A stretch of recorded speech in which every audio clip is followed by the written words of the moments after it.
ओम श्री धन्वंतरे नमः। ओम श्री धन्वंतरे नमः। ओम श्री धन्वंतरे नमः। योगा सिटी चैनल पर आप सभी मित्रों का आज की चर्चा में मैं स्वागत करता हूं। आदरणीय मित्रों, जो चर्चा आज मैं करने जा रहा हूं वह स्त्री और पुरुष दोनों के लिए समान रूप से लाभकारी है। अधेड़ स्त्री पुरुषों के लिए तो लाभकारी है ही, जो नौजवान युवक और युवतियां हैं उनके लिए भी अमृत तुल्य है। आज की मेरी चर्चा होने जा रही है। कुछ ऐसे कॉमन रोग हैं जो नवयुवकों में भी हैं और अधेड़ स्त्री पुरुषों में भी समान रूप से हैं। उनके लक्षण अलग अलग उभर कर आते हैं, परंतु दोनों ही स्थिति में अधेड़ और युवक उस रोग से ग्रस्त हैं और उस रोग से मुक्ति का आज मैं आपको उपाय बता रहा हूं। जो औषधि बताऊंगा वह औषधि किसी वरदान से कम आपके लिए नहीं होने जा रही है। उदर में गर्मी के कारण युवतियों को लिकोरिया की व्याधि पकड़ ली है अभी जवानी में प्रवेश करते ही, और युवकों को वीर्यपात होने लगा है निद्रा में या यूरिन के माध्यम से, अभी जवानी में प्रवेश भी नहीं किए हैं उससे पहले ही, जिसके कारण बहुत खतरनाक रूप से युवक और युवतियों में कुछ लक्षण उभर कर आ रहे हैं जिनकी मैं चर्चा करूंगा। और वैसे ही अधेड़ पुरुष और स्त्रियों में, पुरुषों में वीर्य का पतला हो जाना और स्त्रियों में रज का पतला हो जाना, जिसके कारण वह शीघ्र पतन के रोगी हो जा रहे हैं। और फिर उस शीघ्र पतन रोग के कारण चाहे स्त्री को हो या पुरुष को, कितनी खतरनाक स्थिति में आप शारीरिक रूप से मानसिक रूप से पहुंच जा रहे हैं उसकी चर्चा करूंगा। जिन मित्रों का इस चर्चा में आगे रस हो वह सुने, वरना तो यहाँ से आप बैक हो जाएं, क्योंकि मैं तो विस्तार से चर्चा करूंगा। यह मत कहना कि 2 मिनट की बात थी और आधा घंटा लगा दिया। आदरणीय मित्रों, जब किसी युवक और युवती को धातु से संबंधित रोग हो जाता है तो 3-4 लक्षण उभर कर आते हैं जिनका उनके माता पिता को भी पता नहीं चलता, और वह उनके साथ वैसा व्यवहार करते हैं जैसा एक स्वस्थ व्यक्ति के साथ किया जाता है, और वह युवक युवती स्वस्थ होते नहीं, जिसके कारण माता पिता से धीरे धीरे युवक युवती किनारा करने लगते हैं, चूँकि वह अवसाद से ग्रस्त हो चुके होते हैं। जब हम किसी धातु रोग से पीड़ित हो जाते हैं तब हमारे मस्तिष्क में वीकनेस आ जाती है। हमारे मस्तिष्क का वह हिस्सा जो हमारे भीतर हंसी, आनंद, प्रफुल्लता को पैदा करने वाले स्राव उत्पन्न करता है, उसकी कमी होने लगती है। कब? जब धातु स्राव होने लगे युवक और युवती को। वैसी स्थिति में युवक युवती चिड़चिड़े हो जाते हैं और उनके शरीर पर भी कुछ ऐसे लक्षण परिलक्षित होने लगते हैं, जैसे चेहरे पे बहुत अधिक पिंपल निकलना, यदि स्त्री है, युवती है तो उसके बाल गिरना, नासिका के ऊपर झाई आ जाना, आंखों के नीचे अभी जवान भी नहीं हुए कि सारा ग्लो खत्म और झाई आने लगी, ओठों पे ड्राइनेस,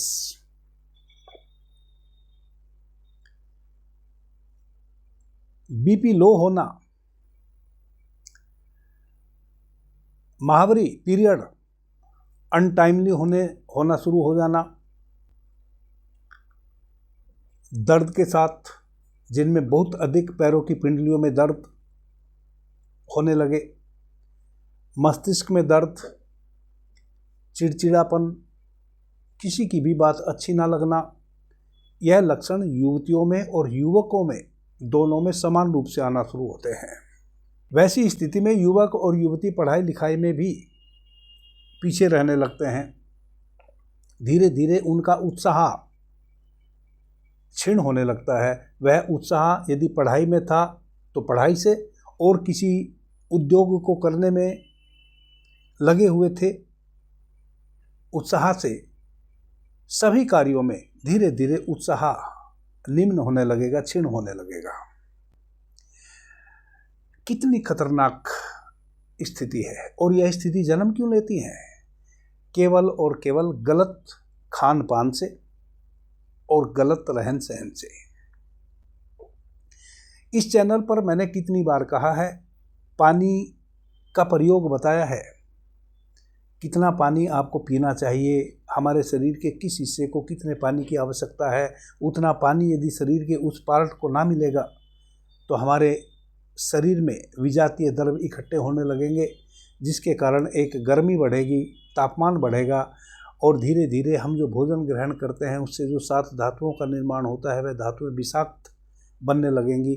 उस विषाक्त धातु के कारण फिर स्त्रियों में रज और पुरुषों में वीर्य पतला हो जाएगा, वीर्य वाहिनी नाड़ियाँ कमज़ोर हो जाएंगी और वीर्य का पात होने लगेगा यूरिन के माध्यम से और आपको पता भी नहीं चलेगा, जिसके लक्षण उभर कर इस प्रकार से आएंगे जो मैंने बताया। चिड़चिड़ापन, चेहरे पे बहुत अधिक पिंपल, छाइयाँ, नासिका के ऊपर ये छाइयाँ, आँखों के नीचे काला घेरा, किसी की भी बात अच्छी ना लगना, जिसको आप कहते हैं मन नहीं लग रहा है, यानी कि उत्साह की कमी हो जाना, सही समय पे भोजन का फिर परिपाक ना होना, धीरे धीरे फिर आपको कॉन्स्टिपेशन भी रहने लगता है, कब्ज भी रहने लगता है।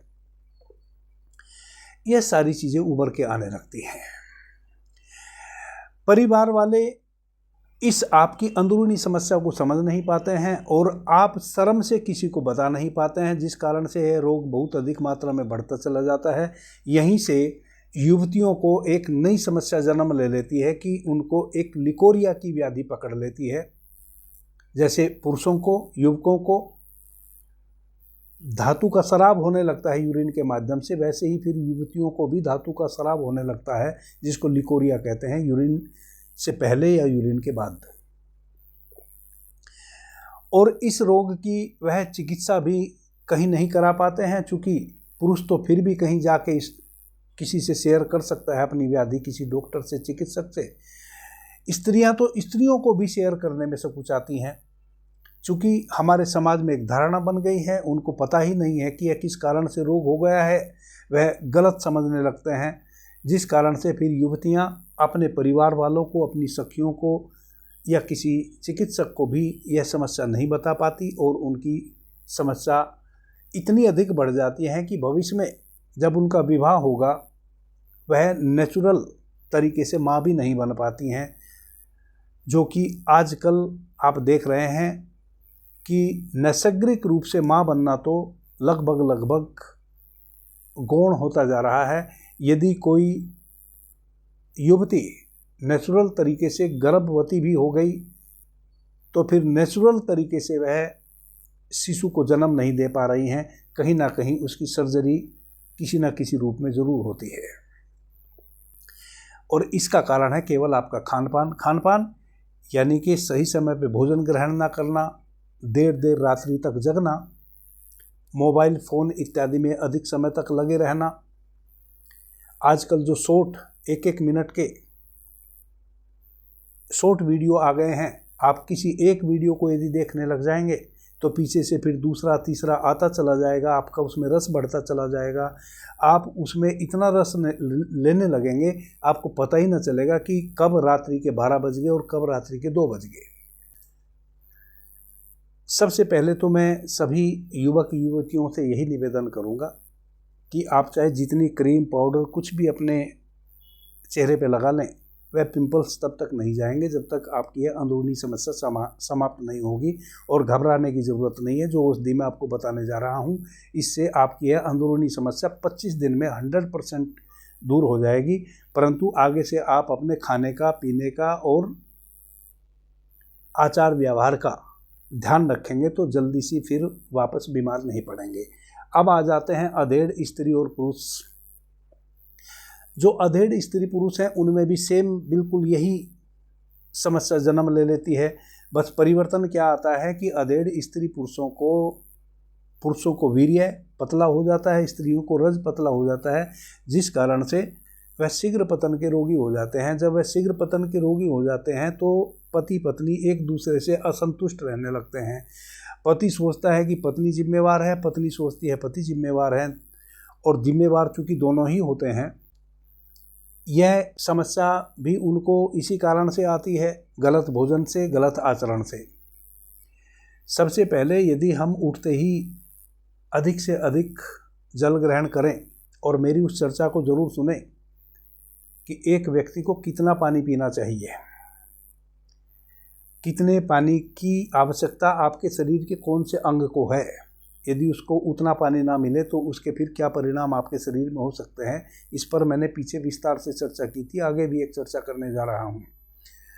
पानी हजारों समस्याओं की एक औषधि है। अधिक से अधिक पानी पीने का प्रयास करें, कम से कम सुबह में। उसके बाद पानी को फिर धीरे धीरे चबा चबा के पिए। पानी कम पीना और या फिर एक साथ गट गट पानी पीना बहुत सारी व्याधियों का कारण है। जब आप गट गट एक साथ बहुत अधिक पानी पी जाते हैं तो आपकी जठराग्नि मंद पड़ जाती है, भोजन फिर सही समय पर डाइजेस्ट नहीं होता, और जब भोजन कभी किसी भी कारण से सही समय पर डाइजेस्ट ना हो तो उससे जो रस बनेगा वह विषाक्त बनेगा। उस विषाक्त रस से जितनी भी धातुओं का निर्माण होगा वह भी विषाक्त होगा, जिसमें सबसे कीमती धातु पुरुषों में वीर्य है और स्त्रियों में रज है। अब जब धातु ही विषाक्त हो गई, उसमें आप क्या करेंगे? ऐसी शीघ्र पतन रोग के कारण स्त्री पुरुष दोनों धीरे धीरे चिड़चिड़े रहने लगते हैं। जैसे एक युवक और युवती में चिड़चिड़ापन आ जाता है, वैसे अधेड़ पुरुष और स्त्री में भी धीरे धीरे चिड़चिड़ापन आने लगता है।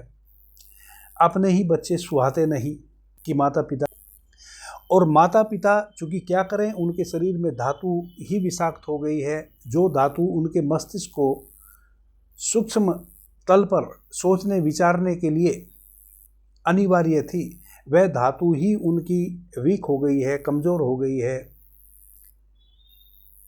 मस्तिष्क उनका धीरे धीरे कमज़ोर होता चला जा रहा है, जिस कारण से सोचने विचारने की क्षमता खो गई है, चिड़चिड़ापन आ गया है, दुखी रहने लगे हैं, उत्साह खत्म हो गया है। कई बार तो यह एक साधारण सी व्याधि, जिसको मैं शीघ्र पतन कह रहा हूँ, यह इस हद तक चली जाती है कि कोई व्यक्ति पागल तक हो सकता है। इस जगत में जितने भी प्राणी हैं उनकी शारीरिक भूख तो है ही, भोजन की भूख लगती है, जल से प्यास बुझती है, भोजन से उक्षुधा मिटती है। वैसे ही यानी कि सेक्स भी मनुष्य की अनिवार्य भूख है, जो एक निश्चित समय पे वह भूख स्त्री हो या पुरुष हो उनके भीतर जागृत होती है। और जैसे सही भोजन आप ग्रहण करते हैं सही समय पे तो भोजन से संतुष्टि मिलती है, वैसे ही सेक्सुअल संतुष्टि भी शरीर के लिए बहुत अनिवार्य है, क्योंकि सेक्सुअल असंतुष्टि सीधा सीधा आपके मस्तिष्क पे बहुत बुरा इफेक्ट डालती है, जिसके कारण पूरा का पूरा परिवार मैंने बिखरते हुए देखा है। क्यों?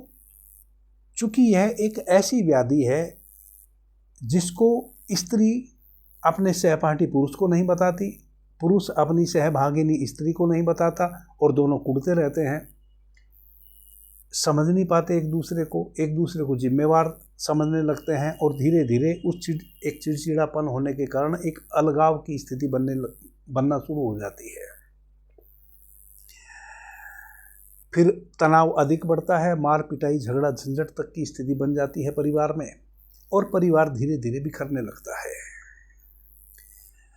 आदरणीय मित्रों, यदि आप अपने शरीर की ऊर्जा को डाइवर्ट नहीं किए हैं, जो कि एक सन्यासी संकल्प लेता है कि मैं अपने मूलाधार चक्र की ऊर्जा को अपने सहस्त्रार चक्र तक डाइवर्ट करूंगा, वही मूलाधार चक्र की जो ऊर्जा है उसके सबसे नियरेस्ट हमारा सेक्स सेंटर है, जिसको हम स्वाधिष्ठान चक्र कहते हैं योग की भाषा में। उस चक्र वह चूंकि मूलाधार चक्र के सबसे नियरेस्ट है, एक सांसारिक व्यक्ति की टोटल ऊर्जा उस स्वादिष्ठान चक्र से बाहर बहती है, यानी कि ऊर्जा का हमेशा उधर्वगमन अधोगमन होता है, ना कि उधर्वगमन होता है। वही एक ऋषि, एक महात्मा, एक संत अपने उस सेक्स सेंटर की ऊर्जा को धीरे धीरे उधर्वगमन कराता है अपने योग की, ध्यान की शक्ति से।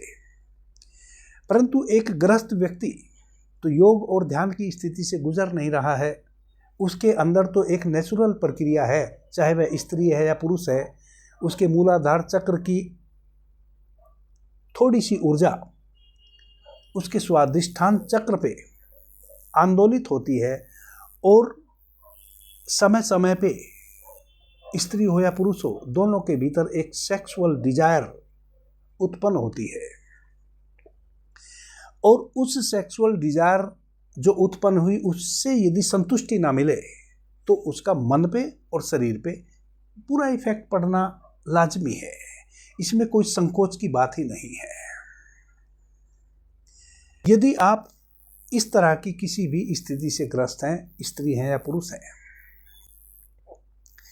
स्त्रियों को तो, पुरुषों को तो क्या होता है, वीर्य पतला होने के कारण शीघ्र पतन का रोग पकड़ लेता है। जैसे ही वह सेक्सुअल एक्टिविटीज में उतरेंगे, उनका जल्दी अक्षरण हो जाएगा। अक्षरण हो जाएगा तो ना तो उनको स्वयं सेक्सुअल संतुष्टि मिलेगी और ना जो उनकी सहभागिनी है उसको संतुष्टि मिलेगी। और वह पुरुष क्या समझेगा कि इस स्त्री के कारण वैसा हो रहा है। वह अपने भीतर की उस अवस्था को नहीं समझेगा कि यह मेरे भीतर एक वीकनेस आ गई है और इस वीकनेस को दूर किया जा सकता है। वह अपनी सहभागिनी को उसके लिए जिम्मेवार समझेगा और तकरार का कारण बन जाएगी वही छोटी सी घटना। वैसे ही स्त्री, यदि उसके रज में कोई कमी आ गई है तो लिकोरिया की पेशेंट बन जाएगी। जो भी वह भोजन ग्रहण करती है, उस भोजन से जो अंतिम 7वीं धातु उसके भीतर निर्मित होती है वह रज है, जो सबसे कीमती धातु है। वही रज धातु स्त्री को यूरिन से पहले या यूरिन के बाद धीरे धीरे थोड़ी थोड़ी योनि मार्ग से आउट होती रहती है। वह उसके शरीर की सबसे बहुमूल्य ऊर्जा है और वह इस पर ध्यान नहीं देती। धीरे धीरे उसकी सेक्सुअल डिजायर भी समाप्त हो जाती है, जिस कारण से फिर उसके परिवार में कलह आता है और उसका अपना शरीर भी नाना प्रकार की व्याधियों से घिरना शुरू हो जाता है केवल इस एक रोग के कारण। और मस्तिष्क उसका कमज़ोर हो जाता है, बीपी उसका लो रहने लगता है, चिड़चिड़ी रहने लगती है और उस चिड़चिड़े स्वभाव के कारण फिर परिवार में क्या क्या और घटना घट सकती है, वह घटना से आप सभी मित्र अवगत हैं। इससे निपटने का उपाय क्या है? बड़ा सरल सा और सीधा सा उपाय है, बहुत सरल सा उपाय। युवक युवती हों या अधेड़ स्त्री और पुरुष हों, जितनी ये व्याख्या मैंने की है, ऐसी कोई भी समस्या यदि है तो बेहिचक अपने परिवार में अपने छोटे बड़े परिवार के सदस्यों को आप शेयर करें। यह कोई आपका यौन रोग नहीं है। चारों ही वर्ग के जो आप युवक युवती स्त्री पुरुष हैं और जितनी बातें मैंने कही, इनमें से यदि आपको यह लक्षण परिलक्षित हो रहे हैं, आप एक दूसरे से शेयर करें। यदि आप स्त्री हैं तो अपने पुरुष से शेयर करें, पुरुष हैं तो अपनी स्त्री से शेयर करें, युवक युवती हैं तो अपने माता पिता से शेयर करें। चूँकि यह कोई आपका क्रिएटिव यौन रोग नहीं है, यह कोई आपके द्वारा निर्मित कोई यौन रोग नहीं है तो आपके द्वारा निर्मित ही, परंतु यह आपके गलत रहन सहन और खान पान के कारण निर्मित है, ना कि आपने कोई वैसा कार्य कर दिया है जिसमें आपको हे दृष्टि से आपके माता पिता देखें या आप हस्बैंड वाइफ एक दूसरे को हे दृष्टि से देखें। यह तो शरीर में जैसे और नाना प्रकार के रोग हमें हो जाते हैं किसी लापरवाही से, वैसे ही यह भी रोग हो जाता है। इसका बड़ा साधारण सा ट्रीटमेंट है यदि आप इस रोग को समझें। आप स्त्री हैं या पुरुष हैं, युवक हैं या युवती हैं, यदि यह समस्या आपको है तो जो औषधि मैं आपको बता रहा हूं यह आपके लिए वरदान साबित होने वाला है। 200 ग्राम एक व्यक्ति के लिए गोंद कतीरा लेके आ जाएं। कतीरा नाम से ही आपको पंसारी के यहाँ एक गोंद मिल जाता है, आप केवल उसको जाके कहेंगे कि मुझे कतीरा चाहिए। यूं गोंद कतीरा नाम से भी आप इसको सर्च कर सकते हैं या किसी पंसारी से मांग सकते हैं। एक वाइट कलर का स्वर्ण आभा लिए, छोटा छोटा टुकड़े होते हैं गोंद के, ये वृक्ष का पसीना होता है जो वृक्ष के तने से बहता रहता है और उससे चिपक के एक ठोस रूप ले लेता है, उसी को इकट्ठा कर लिया जाता है जिसको हम गोंद कतीरा कहते हैं। 5 ग्राम गोंद कतीरा रात्रि में 1 गिलास शुद्ध जल में डुबा के छोड़ दीजिए।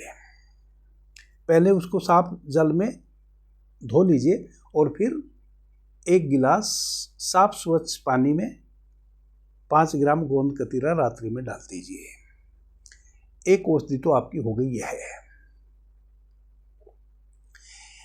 एक व्यक्ति ने एक बार में खाली पेट इस औषधि का प्रयोग करना है। दूसरी औषधि है बंग भस्म। किसी भी आयुर्वेदिक स्टोर से जो आयुर्वेदिक औषधि बनाने वाली कंपनियां हैं वह सभी बंग भस्म बनाती हैं। आप 5 ग्राम बंग भस्म लेके रख लें घर में, तो 125 मिलीग्राम बंग भस्म, 125 मिलीग्राम यानी कि 1 ग्राम बंग भस्म में 8 खुराक बनेंगी। 1 ग्राम बंग भस्म यदि आप लेंगे तो 8 पुड़िया आप उसमें बना सकते हैं। 5 ग्राम यदि लेंगे तो 8 पंजे 40 पुड़िया आप बना सकते हैं।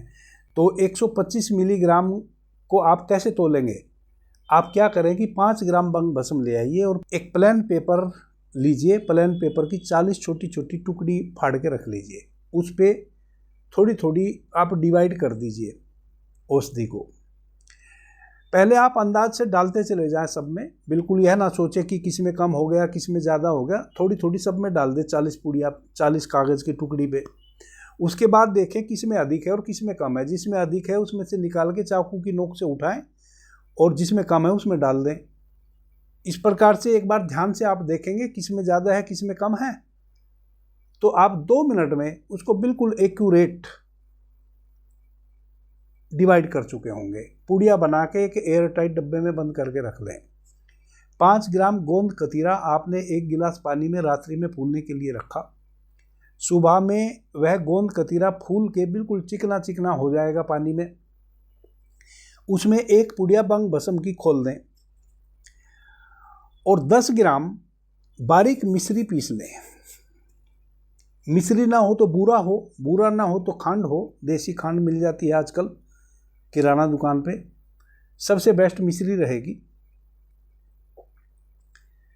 बारीक पीस के उस पानी में मिला दें मिश्री को और पी जाएं खाली पेट सुबह में। 3 दिन आप इस प्रकार से पिएंगे। चौथे दिन से यदि आप शीघ्र पतन के रोगी हैं, शीघ्र पतन समाप्त। यदि अधेड़ स्त्रियों को या युवतियों को लिकोरिया की समस्या है, लिकोरिया बहना बंद। युवक युवती को लिकोरिया या धातु क्षीण होने के कारण जो पिंपल्स आ गए हैं वह सब देखते ही देखते उसका आपने अलग से ट्रीटमेंट नहीं लेना है। जैसे ही आप इस गोंद कतीरा को बंग भस्म के साथ इस प्रकार से लेना शुरू करेंगे तो 3 दिन में धातु का शराब होना तो बंद हो जाएगा। यह जो 40 खुराक बंग भस्म की आपने बनाई है, 20 दिन लगातार आपने इस औषधि को ले लेना है। 20 दिन जैसे ही आप लगातार इस औषधि को लेंगे, आप देखेंगे कि समस्या तो आपकी 3 दिन में समाप्त हो गई। परंतु अभी भी आपके ब्लड में गर्मी है, उसको शांत होने में 20 दिन लगेंगे।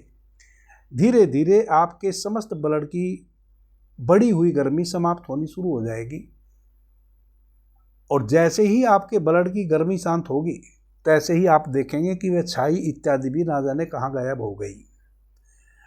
आपके मस्तिष्क को ऊर्जा मिलनी शुरू हो गई। चूंकि धातु का स्राव बंद हो गया, तो हमारे मस्तिष्क के लिए, स्त्रियों के लिए रज धातु, पुरुषों के लिए वीर्य धातु हमारे मस्तिष्क का भोजन है। जितना अधिक वीर्य पुरुष के शरीर में शुद्ध तैयार होगा, उतना ही अधिक विवेकशील होगा वह व्यक्ति। इसलिए हमारे यहाँ ब्रह्मचर्य का पालन करने की बात कही जाती है। क्योंकि 25 वर्ष तक यदि कोई युवक ब्रह्मचर्य का पालन करेगा तो बुद्धि के तल पे वह बहुत स्ट्रोंग हो जाएगा, शरीर के तल पे भी स्ट्रोंग हो जाएगा। फिर बाकी का जीवन वह अच्छे तरीके से विवेक के साथ, शारीरिक बल के साथ अपना गुजार लेगा, बिना किसी व्याधि के। आदरणीय मित्रों, अब यहाँ कई मित्र कह सकते हैं कि यदि हमें शुगर है तो हम क्या करें। शुगर वालों के लिए यह औषधि नहीं है। जिनको पहले से कोई वात रोग है, जैसे गठिया है, साइटिका है, लकवा किसी को मारा हुआ है, या कमर में बहुत अधिक दर्द रहता है, L4 L5 में दर्द है, उनके लिए भी यह औषधि नहीं है। क्योंकि वह लोग यदि इस औषधि को लेंगे तो उनका दर्द 2 गुना 3 गुना बढ़ जा सकता है। किन्हीं को घुटनों में पहले से दर्द रहता है, उनके लिए भी यह औषधि नहीं है। बाकी जिनको दर्द की समस्या नहीं है, किसी भी प्रकार का दर्द जिनको नहीं है, शुगर जिनको बढ़ा हुआ नहीं है, इसके अतिरिक्त बाकी सभी लोगों के लिए यह औषधि अमृततुल्य है। किसी भी आयु वर्ग के लोग, 14 वर्ष के युवक से लेकर 60 वर्ष के बुजुर्ग तक इस औषधि को सेवन किया जा सकता है। 60 वर्ष से अधिक आयु वर्ग के जो बुजुर्ग हैं, उनको भी इस औषधि को नहीं देना है। उनको इस औषधि को देने से हड्डियों में दर्द होना शुरू हो जा सकता है।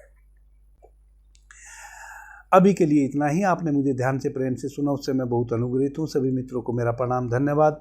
हर हर महादेव।